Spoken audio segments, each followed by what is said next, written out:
It's your boy Hype Fan Eagle representing the Philadelphia Eagles by way of New Jersey. You already know, man. Shout out to my first time viewers. Shout out to my last time viewers. Shout out to the people that's viewing this video, whether religiously or in passing, man. If you haven't yet, please subscribe to the YouTube channel at Hype Fan Eagle 1. You already know, man. Make sure y'all hit that notification bell so you will be notified when I go on live. Right now, I am currently trying to get over so I can get on the highway and get my but to work. You know what I'm saying? But we got a lot to talk about, man. We definitely got a lot to talk about, man. Right now, I just want to talk about one thing and one thing only, and that is Jalen Hurts. That's it, man. I want to talk about one thing and one thing only, and that is Jalen Hurts, because I don't like the propaganda. I don't like the narrative that's around Jalen Hurts right now. I don't understand why he is receiving some of the narrative that, and some of the questions that he's getting from a lot of these media outlets. I truly don't understand. I be trying to understand it. I don't want to necessarily say that it's hate. I don't want to necessarily say that, they feel a type of way or whatever the case may be, but I'm starting to go that route that they might be feeling a type of way. I'm not going to lie, because a lot of people don't understand the quarterback position. A lot of people who I thought played in the NFL, to me, don't even sound like they understand the quarterback position, right? A lot of people in the NFL who play, no, a lot of former NFL players who play the game, they don't sound like they just know. Like, they sound like they're going with the narrative that the rest of the media is going with. And I truly don't understand that. I really don't understand that. You know, let's pop it off like this, right? A lot of people want Jalen Hurts to be this pretty, stand in the pocket, throw the ball all pretty, throwing the ball 45 yards, 50 yards down the field every single drive. He has to do what you call that? He has to do like a silhouette, a ballerina type of spin in the pocket. Jalen Hurts got a break dance boogie.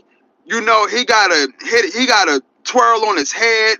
You know what I mean? He got to He got to get the biggest paintbrush and use the rainbow colors when he on the field to throw the ball perfectly. And he got to do all of these things, right? But what if all of those things don't equate to a dub?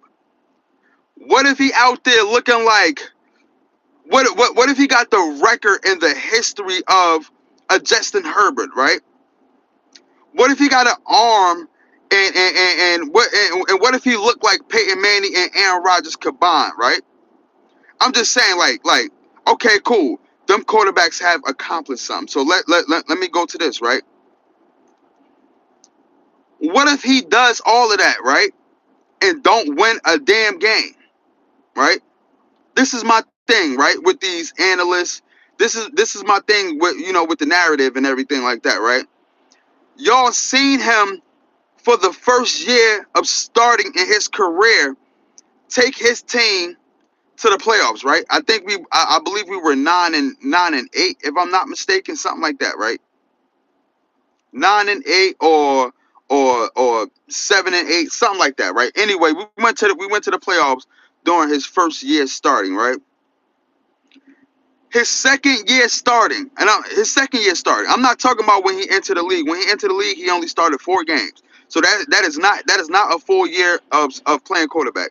His first full year playing quarterback, which is technically his second year, but his first full year playing quarterback, we went to the playoffs, right? Went to the playoffs. That was when Devontae Smith was a rookie, right? Our second year, I'm gonna put everything into perspective. Our second year, his second year of starting, the boy took us to the Super Bowl, right? The third year of starting quarterback, we were 10-1 before the epic collapse. Let's not act like he willed this team to 10-1 before the dominoes started to fall, right? And a lot of people want to blame that on him. You can't blame that on him. You have to blame that on the organization. Yes, he takes part of that blame, but you have to blame the first year offensive coordinator, and Brian Johnson. You have to blame Sean Desai, the first year defensive coordinator for the Philadelphia Eagles, right? You got to blame the organization for bringing in Coach Pencil. I forgot. I'm just gonna call him Coach Pencil. I forgot his name. Y'all know who I'm talking about.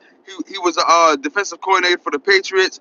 He was a head coach for the Detroit Lions at one point. I forget his name, but I'm pretty sure y'all know exactly who I'm talking about if y'all look it up, right? Not only that, we started getting guys off the street on the defensive side, guys who didn't have no talent and who was a has-been on the defensive side. Even on the offensive side, we got a Julio Jones. We got Alameda Zacchaeus, right? We had DeAndre Swift, which I had no issues with. We had a Rashad Penny, defensive side. We had a Zach Cunningham, a Nicholas Monroe. We had Kevin Byard back there. We had a James Bradbury. Yo, like, just look at who we were last year. And look at what Jalen Hurts did. Look at what Jalen Hurts got accomplished before the epic collapse. A 10-1 season before things start collapsing. Look at it this year, right? New defensive coordinator. New offensive coordinator, right?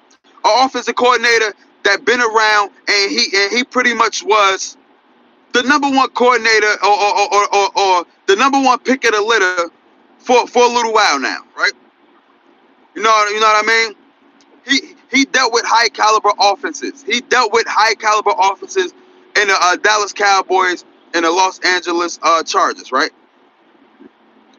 You go to Vic Fangio, right? Well, listen, the tire on the tread on the top, the tread on the top, but still can use the tire though, right? Been around the league for a very long time. Very long time. So he knows what he's doing. You know what I'm saying? Made something out of nothing. This is all I'm saying, right? When you have a running back that can hit his head on a goalpost any given time, what is the need for your quarterback to drop back and throw the ball 35,000 times? I'm pretty sure if the team was in that situation, I'm pretty sure he can do it because we saw it at the beginning of the season when we were 2-2 before the bye week. What's the point of putting the ball in harm's way when you can just eliminate that, and when you can just eliminate that mathematical, right? What's the point of having him potentially throwing interceptions when you got a running back that can do amazing things that he's doing so far in his league this year, right? What's the point? This is my thing, right? If it's not broke, don't fix it. Finally, the Philadelphia Eagles found their identity. Finally, we have a consistent run game. Finally, are a balanced team. Last year, that was not the case. Questions was to the media, and especially the Philadelphia media, was why aren't we running the ball? Why are we throwing the ball? We have a formidable running back. We have a very good running back in DeAndre Swift. Why we are not handing the ball off to him? Why we keep throwing the ball? Jalen Hurts had immense amount of turnovers last year. Unusual. We weren't running the ball very well. Matter of fact, let me take that back. We was running the ball very well. We just wasn't running the ball enough. The media Every outlet had an issue, had a problem with us not running the ball, not having an identity. Now we got an identity. Now we're running the ball, not putting the ball in harm's way.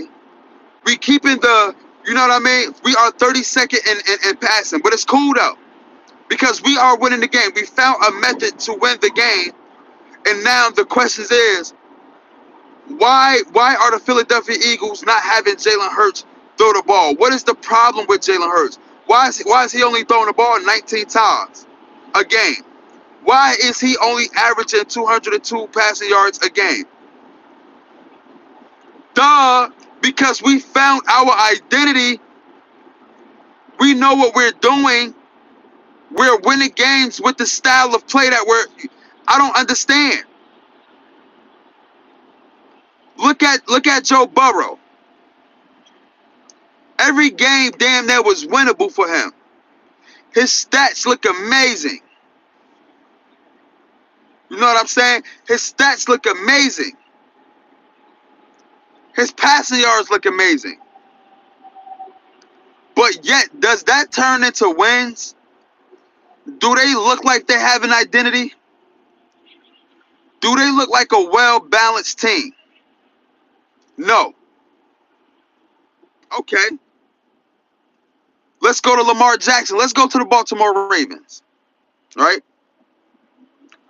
Lamar Jackson looked like he was about to be the MVP runaway, or running away with the MVP, right? They had to figure out how to utilize Derrick Henry, right? In the beginning of the season, right? Moving forward and moving on with the season, they had to figure out, are we going to run the ball with Derrick Henry? Are we going to give him a lot of carries, 21 plus carries? Or are we just going to limit his carries to 16 carries a game? They still figuring that out. They don't know if they want Lamar Jackson to throw the ball 1,000 times, or they want him to throw the ball, limited him throwing the ball and hand it off to Derrick Henry. They don't know. Right now, I feel like they're having an identity issue on offense. They don't know what to do. Lamar Jackson don't know if he need to take off and run the ball, or be this heroic throw the ball down the field quarterback that the media want him to be. He don't know if he want to be himself or not right now during this time of the year.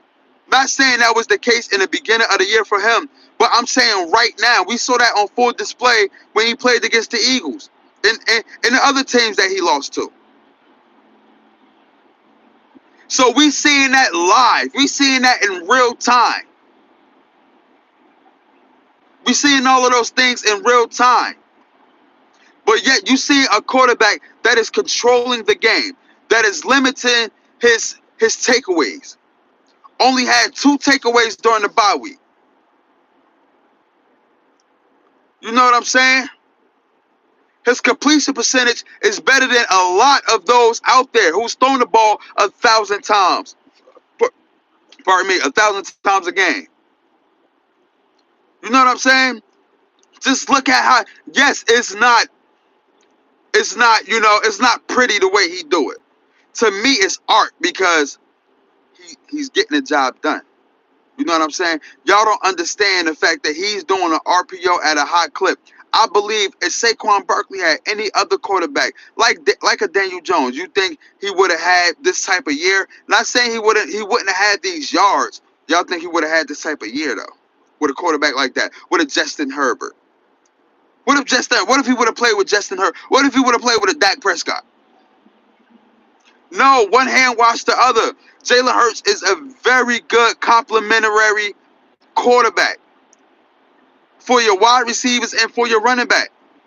He's playing the position perfectly. Perfectly. The read option, the RPO. Him not putting the ball in harm's way.